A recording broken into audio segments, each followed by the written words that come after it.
فيما أفناه وعن شبابه فيما أبلاه وعن ماله من أين اكتسبه وفيما أنفقه إلى آخر الحديث। সমস্ত প্রশংসা মহান রব্বুল আলামিনের দরবারে, যিনি আমাদেরকে এই প্রচণ্ড গরমের ভিতরে আজকের এই দোয়ার অনুষ্ঠান, সওয়াব রেসানির অনুষ্ঠান, এই অনুষ্ঠানে আমাদের সকাল থেকে উপস্থিত হয়ে দোয়া দরুদ পাঠ এবং আলোচনা শোনার এবং আলোচনা করার তৌফিক দান করলেন। এজন্য আমরা মহান রবের নিকট শুকরিয়া আদায় করছি, সব বলছি আলহামদুলিল্লাহ। দরুদ ও সালাত ও সালাম পেশ করছি সর্বশ্রেষ্ঠ মহামানব হযরত মুহাম্মদ সাল্লাল্লাহু আলাইহি ওয়াসাল্লামের প্রতি, সব বলছি সাল্লাল্লাহু আলাইহি ওয়াসাল্লাম। আমি সংক্ষেপে আল্লাহ তাআলা পবিত্র কোরআনে মানুষ সৃষ্টির থেকে নিয়ে শুরু করে একেবারে জান্নাতে যাওয়ার আগ পর্যন্ত যে ঘটনাগুলো হবে, বিশেষ করে মৃত্যুর পর থেকে, এগুলো আমি সংক্ষেপে হাদিস কোরআন থেকে বলার চেষ্টা করব। একটু মনোযোগ সহকারে শোনার চেষ্টা করবেন ইনশাআল্লাহ তাআলা। প্রথমে বলবো, আরবিগুলো বলবো না যেহেতু সময় সংক্ষেপ। সূরা আল বাকারায় আল্লাহ তাআলা যখন মানুষ সৃষ্টি করার কথা চূড়ান্ত সিদ্ধান্ত ফেরেশতাদেরকে জানিয়ে দিলেন, ফেরেশতারা দুইটা অভিযোগ আনছিল। কয়টা? যে আপনি কি এমন জীব সৃষ্টি করবেন যারা ইউফসিদু, ফাসাদ সৃষ্টি করবে। ফাসাদ মানে সব আইন কানুন লঙ্ঘন করা।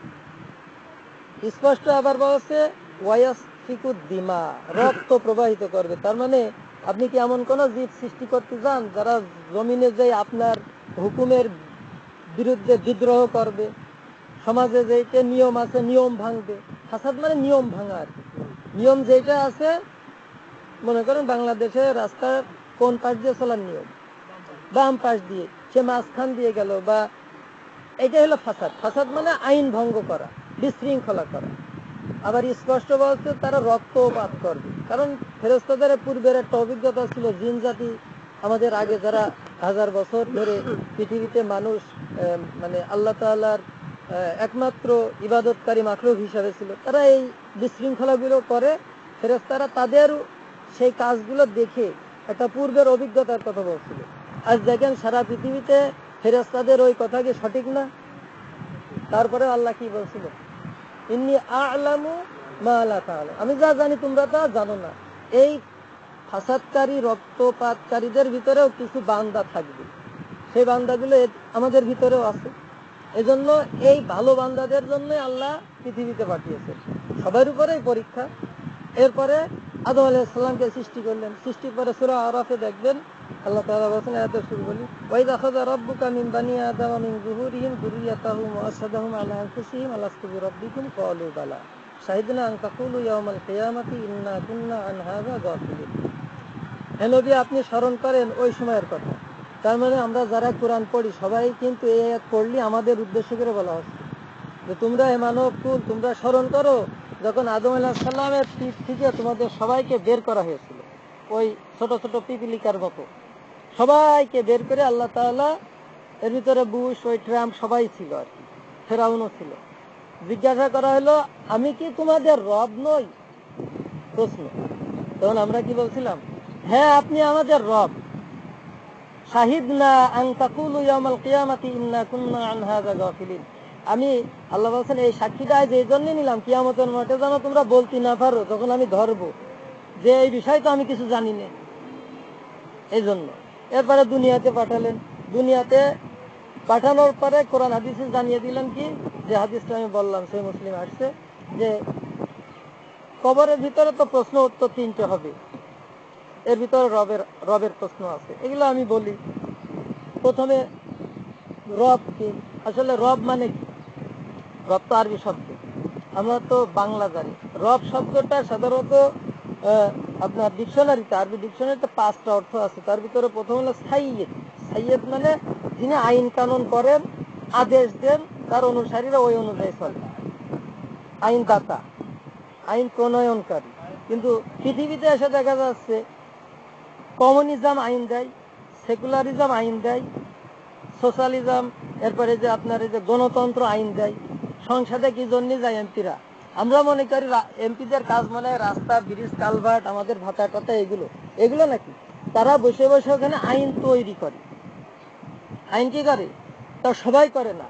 যাদের সংখ্যা বেশি হয়, হা যারা বলবে, কম সংখ্যক লোক জোরে হা বললেও কাজ হবে না। তার মানে তারা কিন্তু আইন তৈরি করে। তারা ওই সাইয়েদ বা রবের জায়গায় বসে পড়ে। সমর্থন কারা দেয়? তাদের সিল কারা দেয়? আমরা দিই না। এজন্য গণতন্ত্রকে কুফরি মতবাদ বলা হয়, কারণ গণতন্ত্র নিজেই একটা ধর্ম। গণতন্ত্র মানে মানুষের তৈরি করা যেটা আইন, যেটা সংসদে বসে আমাদের দেশ সহ গণতান্ত্রিক যে দেশগুলো আছে এরা তৈরি করে। এটাই হলো এক রব। রব রব শব্দের আরেক অর্থ হলো প্রতিপালনকারী। পিতামাতা আমাদের রব, তারবিয়াত করে, লালন পালন করে। কিন্তু আল্লাহ তাআলা রব পিতামাতার মতো না। আল্লাহ তাআলা মানুষের সেই পেটের ভিতর থেকে, ভ্রূণ থেকে নিয়ে মৃত্যু পর্যন্ত যা লাগবে সবকিছু কে? অমুসলিমকেও অক্সিজেন কে দেন? মুসলিমকেও দেন। এবং এগুলো বন্টিত, আগের থেকে বন্টিত। এই হিসাবে আল্লাহ তাআলা রব। আমাদের দেখা যায় যে যদি কেউ সরকারি কোনো ভাতা পায় 500,000, মনে করে সরকার বিরাট কিছু আমাকে দিচ্ছে। কিন্তু আমরা যে অক্সিজেন প্রত্যেক দিন ব্যবহার করছি, নাইট্রোজেন ছাড়ছি, এই অক্সিজেনগুলো যদি আমরা টাকা দিয়ে আমাদের কিনতে হতো, গরিব মানুষের কি দুনিয়ায় বাঁচা সম্ভব হতো? এই হিসাবে রব। তো আমরা এই দুটার উপরেই বেশিরভাগ প্রশ্ন হবে কবরে। কবরে রবের প্রশ্নে যারা আল্লাহর আইন মেনেছে, কমিউনিজম, সোশ্যালিজম সহ, গণতন্ত্র সহ এই সমস্ত মানুষের তৈরি করা আইন যারা মানেনি, এটাই বলবে যে রব্বি আল্লাহ। মন থেকে মানেনি, কারণ একই দেশে বসবাস করতে হলে তো আইন তো তারা করবে। কিন্তু আমি কোরআন সুন্নাহর বিরুদ্ধে যে আইনগুলো, এগুলো মানিনি। এখন আমাদের দেশে ব্রিটিশরা 190 বছর শাসন করেছে, এর আগে মুসলিমরা করেছে। কিছু কোরআনিক আইন 1400 বছরে কেউ পরিবর্তন করে, কিছু সামান্য পরিবর্তন করে, যেটা কোরআনের সাথে সাংঘর্ষিক না। যেমন ফারায়েজ আইন, মুসলিম ফারায়েজ আইন, মুসলিম বিবাহ তালাক আইন। আইয়ুব খান 1965 সালে ফারায়েজ আইন একটা ধারা, ওই যে ঊর্ধ্ব কামানে একটা আইন ছিল না, এটা আইয়ুব খান উঠিয়ে দেয়, যেটা সুন্নাহ, মানে এটা কোরআনের সাথে সাংঘর্ষিক না, সুন্নাহ। আর বিবাহ তালাক আইনও আইয়ুব খানের সময় কিছু চেঞ্জ হয়, ইরশাদ সাহেবের সময় কিছু চেঞ্জ হয়, যেটা মৌলিকভাবে ঠিক আছে। আমাদের দেশে পরিবর্তন করা হয় কোন জায়গায়? ফৌজদারি আইন। আপনি চুরি করলে কি শাস্তি হবে, জেনা করলে কি শাস্তি হবে, আদতেও হবে কিনা, এগুলো কোরআন এবং সুন্নাহর সাথে সাংঘর্ষিক। আইনগুলো কারা তৈরি করেছে? এদেশের জনগণ। জনগণ যাদেরকে আইন প্রণেতা হিসাবে সংসদে পাঠিয়েছে, তারা হা না ভোটের মাধ্যমে নিজেদের সুবিধা অনুযায়ী করেছে। এটা হলো রবের সাথে কি করা? বিদ্রোহ করা। এটা একটা কুফরি। এই জন্যই গণতন্ত্রকে কুফরি বলা হয়। ভোট কিন্তু গণতন্ত্র না। ভোট হলো গণতন্ত্র প্রতিষ্ঠার একটা মাধ্যম। রাজতন্ত্রেও ভোট আছে, রাজতন্ত্রেও ভোট হয়। রাজা তারা দেয়, বিশেষ ব্যক্তিরা দেয়। বিশেষ ব্যক্তিরা যাকে রাজা হিসেবে চায়, সমর্থন দেয়, ওখানেও ভোট আছে। ভোট মানে সমর্থন। এটা ইসলামী খেলাফত ব্যবস্থায় ছিল, রাসূল সাল্লাল্লাহু আলাইহি ওয়াসাল্লাম ইন্তেকাল। ভোট কিন্তু গণতন্ত্র। অনেকে মনে করে যে গণতন্ত্র হারাম, তাহলে হুজুররা ভোট করে। ভোট তো গণতন্ত্র না। গণতন্ত্র হলো ওই তন্ত্রটা, আইনটা কি? কেউ যদি আইন করে কোরআন সুন্নাহয় ফিরে আসে। আমাদের দেশে কোরআন সুন্নাহয় মাত্র 10টা আইন আছে। কয়টা? এই 10টা আইন মানলে, যেমন চুরির, হত্যার, ডাকাতির, এরকম 10টা আইন আছে। আর বাকিগুলো বিচারক তার নিজের জ্ঞান বুদ্ধিতে সততার সাথে করবে। এই 10টাকে লঙ্ঘন করলে সে কি হয়ে যাবে? বিদ্রোহী হয়ে যাবে, আল্লাহর আইনের সাথে বিদ্রোহ করা। এরপরে 2 নম্বরে থাকবে কি? দিনুকা, তোমার দিন। দিন মানে জীবন ব্যবস্থা। এখন যে তন্ত্র অনুযায়ী জীবন যাপন করে, যারা নাস্তিক তন্ত্র, নাস্তিকদের, আমাদের দেশের নাস্তিক একরকম। আমাদের দেশের নাস্তিক মানে অ্যান্টি ইসলাম। ইসলামের বিরোধিতা যে করে সেই নাস্তিক না। যে কোনো ধর্মকেই মানে না, তারাই হলো নাস্তিক। মানে সৃষ্টিকর্তার অস্তিত্ব, আইন কানুন, এগুলো তারা মানে না।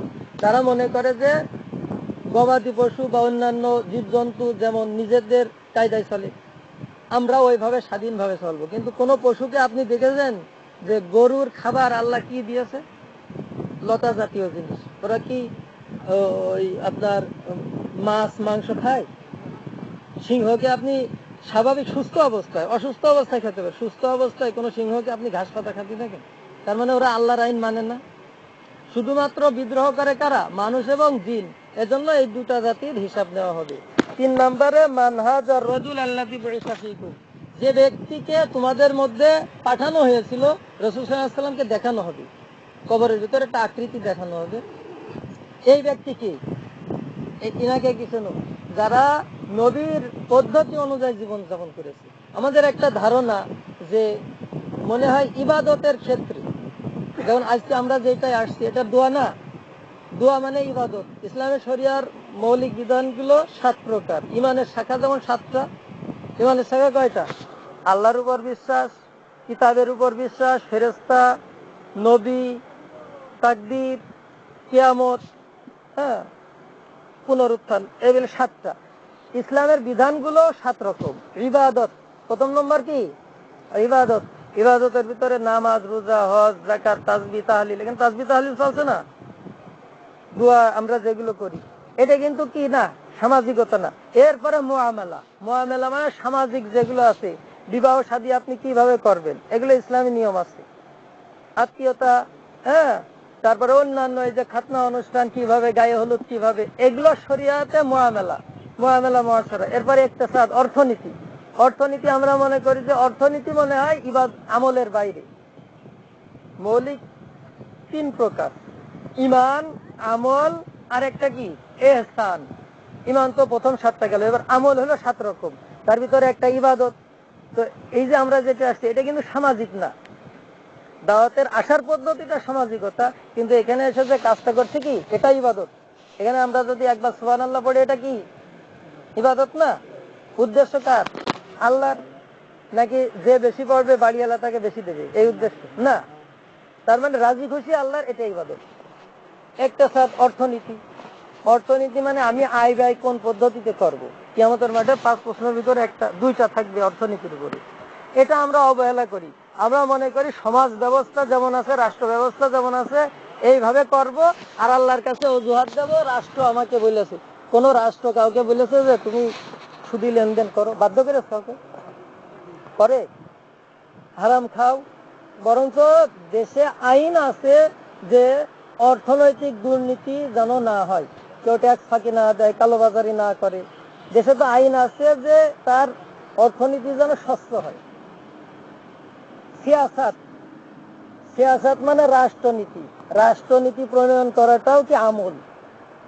যারা এগুলোকে মনে করে যে এটা দুনিয়ার কাজ, রাষ্ট্রনীতি নিয়ে যদি কেউ কোরআন হাদিস নিয়ে কাজ করে যে রাষ্ট্রনীতিটা কোরআন হাদিস হওয়া চাই, এর জন্য তার ভোটের পদ্ধতিতে ক্ষমতায় যেতে হবে, এটাও আমল।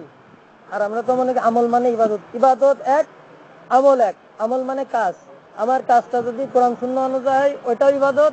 আমার কাজটা যদি ব্যক্তিগত পদ্ধতিতে হয়, ভালো হলে ভালো, খারাপ হলে খারাপ। এরপরে কি আসছে? সিয়াসাত। এগুলো গেল কি? আমলের শাখা। এরপরে এহসান। এহসান মানে, এহসানটা হলো যেটা আমাদের ভিতরে কতগুলো কুরিপু আছে। ও 7 নম্বর হলো দাওয়াত ও জিহাদ। আমলের 7 নম্বর কি? দাওয়াত ও জিহাদ, দুটো মিলে এক। দাওয়াতি কাজ করতে হবে, এবং জিহাদ মানে এই দাওয়াতি কাজটা প্রতিষ্ঠিত করতে গিয়ে আমরণ চেষ্টা করতে হবে, সর্বশেষ জীবন পর্যন্ত যেতে পারে যুদ্ধের ময়দানে। দাওয়াত ও জিহাদ মিলে এক। দাওয়াত ও জিহাদ দুটো আলাদা না। লোকেরা মনে করে তবলিগরা দাওয়াত দিচ্ছে, এটা এক কাজ, মাদ্রাসায় হুজুররা শিখাচ্ছে, এটা এক কাজ, ময়দানে যুদ্ধ করছে এক কাজ, রাজনীতি করছে এক কাজ। না, এই সবগুলো মিলে একটা। এর ভিতরে কোনো একটাকে বাদ দেওয়ার মতো নেই। সম্মানিত হাজিরিন, কবরের 3 প্রশ্ন গেল। হাসরের মাঠে আমরা যখন উঠবো, 5টা প্রশ্নের জবাব আমাদেরকে দিতে হবে। যেটা আমি হাদিসে বলছিলাম, লা তাযুলু কদামা আবদি ইয়াওমাল কিয়ামাতি হাত্তা ইউসআলা আন খামস। বনি আদমের কেউ 1 কদম সামনে যেতে পারবে না যতক্ষণ না 5টা প্রশ্নের জবাব না দেয়। কয়টা প্রশ্ন? প্রশ্ন কয়টা? সবাইকে করবে না শুধু হুজুরকে? সবাই না। বনি আদম, আদম সন্তান হলেই তাকে করবে। এখন প্রশ্ন হলো কিয়ামতের মাঠে আদম সন্তানকে 10টা পশুর চরিত্রে ওঠানো হবে। আপনি তাফসীরে মাযহারি সূরা নাজিয়াত 30 নম্বর বা 2 নম্বর সূরায় দেখা যায় যে পশুর আকৃতিতে ওঠানো হবে যাদের 10টা পশু। এর ভিতরে বাঘ, যার চরিত্র দুনিয়াতে বাঘ সিংহের মতো ছিল, হিংস্র, বাঘ সিংহের মতো হিংস্র, সাপ, শূকর, কুকুর, এই পশুর আকৃতিতে যে আদমগুলো ওঠাবে এরা এর আওতাভুক্ত না। এদেরকে আল্লাহ পবিত্র করবেন না, এদেরকে কি করবেন না, মানুষ হিসাবে গণ্য করা হবে না। চরিত্রের উপরে মানুষ উঠবে। আমার মনে হয় যে আমাদের ইব্রাহিম স্যার আজ থেকে 8-10 বছর আগে আমাদের জুম্মায় আলোচনা করছিল, মারা গিয়েছে, এই যে ধনিরমারি মসজিদে একজন আলোচনা করছিল এই 10 পশুর চরিত্র নিয়ে যারা কিয়ামতের মাঠে উঠবে, মানুষের চরিত্র মানে চেহারা মানুষ আকৃতিতে যারা না উঠতে পারবে এদেরকে আল্লাহ পবিত্র করবেন না, হিসাবই হবে না। পশুদের কি হবে না? যেমন আমরা জানি যে ইব্রাহিম আলাইহিস সালামের পিতা আজর, ওনাকে একটা পিপিলিকার আকৃতিতে ওঠানো হবে। উনি তো মানুষ চরিত্র মানুষ আকৃতিতেই থাকবে না। এটাই একটা বোঝেন যে তাফসীরের বাস্তবতা। তো কিয়ামতের মাঠের 5 প্রশ্ন: পুরা জীবন, 2 নম্বর শুধু যৌবন, 3 নম্বর কোন রাস্তায় আয়, 4 নম্বর কোন রাস্তায় ব্যয়, 5 নম্বর কি আমল, কি কুরআন হাদিসের মানে কুরআন হাদিসের জ্ঞান না, এটা শরিয়া, যে আপনি নামাজ ভঙ্গের কারণ জানেন, আপনি ওযু ভঙ্গের কারণ জানেন, এটা আমলে ছিল কিনা, আপনি জানেন যে এটা সুদ, জানা যায় যে মদ হারাম, জানা যায় যে বেপর্দা হারাম, এটা মানা হয়েছে কিনা, তুমি এটা জানতে না জানলি ফুকাহা ইকরাম, মুফতি যারা আর কি, মুফতি বললি বলতে, কেউ যদি মনে করে তার এলেম নেই যে কবরে সিজদা করা যে শিরক, সে মনে করছে এটাই ইবাদত, তাহলে সে দায়ী না। এই অজ্ঞতা, জাহালাত যখন দূর হয়ে যাবে সাথে সাথে ফিরতে, যারা জানে না যে সুদ হারাম এদের জন্য ওটা হারাম না। সে খাচ্ছে, শুকরের মাংস খাচ্ছে কি গরুর গোশ খাচ্ছে, এটা জানে না, না জেনে শুকর খেয়েছে, তার জন্য হারাম না, অজ্ঞতাবশত। জানার পরে কতটুকু মেনেছে এটাই প্রশ্ন হবে। সম্মানিত হাজিরিন, আমি কথা দীর্ঘায়িত করব না। এরপরে কিয়ামতের মাঠে আমাদের কয়েক দফায় পরীক্ষা করা হবে। ওই যে সূরা কলমে আসছে না, ইয়াউমা ইউনশাফু আন সাকি ওয়া ইউদআউনা ইলা সুজুদি ওয়া হুম সালিমুন, এটা হলো নামাজের একটা পরীক্ষা। কিয়ামতের মাঠে বিচার হবে নামাজীদের, এর ভিতরে মুমিন নামাজি আর মুনাফিক নামাজি। মুনাফিকরা এরা সঠিকভাবে নামাজ পড়ে না, নামাজ পড়ে ঠিকই, তো তখন আল্লাহ বলবে তোমরা সবাই সিজদা করো। তো প্রথম পর্যায়ে যাচাই বাছাই হবে কে কাকে রব হিসাবে মেনেছে। তো যারা যাকে রব হিসাবে দুনিয়ায় মেনেছে, যেমন যারা দুর্গাকে রব মনে করেছে, দুর্গার আকৃতিতে এসে বলবে তোমরা তোমাদের রবের সাথে, ওই যে সূরা বাকারা প্রথম পৃষ্ঠা, ইউখাদিউন আল্লাহ আছে না, তারা আল্লাহকে ধোঁকা দেয়। তো কিয়ামতের মাঠে আল্লাহ তাদের ধোঁকা দেবে, বলবে যে যার ইবাদত করছিলে সে তার সাথে জান্নাতে চলে যাও। খ্রিস্টানদের বড় একটা অংশ ঈসা আলাইহিস সালামকে রব মনে করে, তাদের ফেরেশতা থাকবে ঈসা আলাইহিস সালামের আকৃতিতে, একজন এসে তাদেরকে জাহান্নামে নিয়ে যাবে। যারা ওই লালন ভক্ত, লালন তাকে জান্নাতে নিয়ে যাবে, ওটা মূলত জাহান্নাম, আল্লাহ ধোঁকা দেবে। আল্লাহ ওই দিন তাদেরকে বুঝাবে। যারা যার ইবাদত করেছে, যারা গণতন্ত্রের পূজারী ছিল, তাদের গণতন্ত্রের প্রতিষ্ঠাতা যারা, তাদের সাথে তারা কি চলো জান্নাতে। আল্লাহ তার আকৃতি, আল্লাহ নিজেকে প্রকাশ করবে না ততক্ষণ যতক্ষণ না কাফেররা সাফ হয়। কাফেরদের সামনে আল্লাহ আত্মপ্রকাশ করবেন না।